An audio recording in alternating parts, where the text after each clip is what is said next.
Dalawa. Yan, hiwain ko pa po. Yung sangkap. Ito ay mga herbs. Ito po yung olive oil.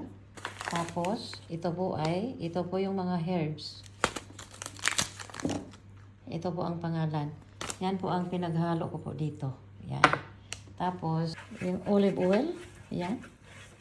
Ang mga herbs. Yan po. Yan po ay ilalagay ko na yung yan. Yan po. Pahiran po to ng olive oil. Lahat po to. Yan po ang sekreto. Para maluto po. Lagyan ng olive oil. Pahiran sa ibabaw. Para maluto po. Tapos, ito po ay lagyan ng yung mga herbs na aking pinagsasama. Yan po yan. At yan na po. Lulutuin ko na po sa oven. Sandali lang po ito maluto eh. Yan na po. Ginisa ko na po ang aking sauce sa aking eggplant parmesan sauce. Yan na po.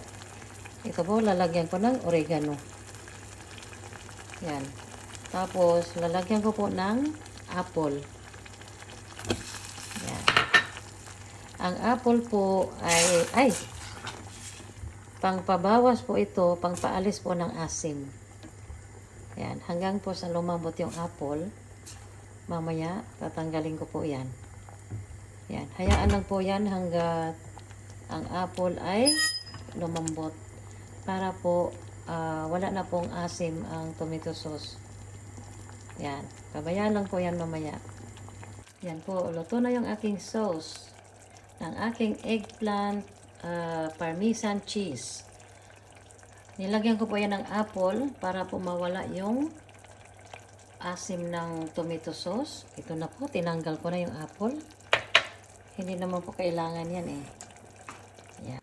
Yan. Lagyan po ng konting sauce para magkaroon po ng lasa ang talong. Yan.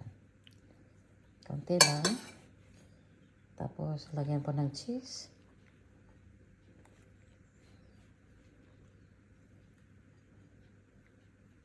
Yan na po. Pangalawang layer na po to. Lagyan ng, ito po yung basil. Lagyan po ng dahon to. Para pang, ano lang po to. Pangdagdag flavor. Mas masarap po yan eh. Yan. Tapos, ito na po yung cheese. Yan. Kulang yung aking cheese. Teka lang sis. Sandali lang po. Yan na po. Cheese na lang ang kulang. Yan. Yan. So, pwede na po itong i-oven. Thank you for watching. Bye!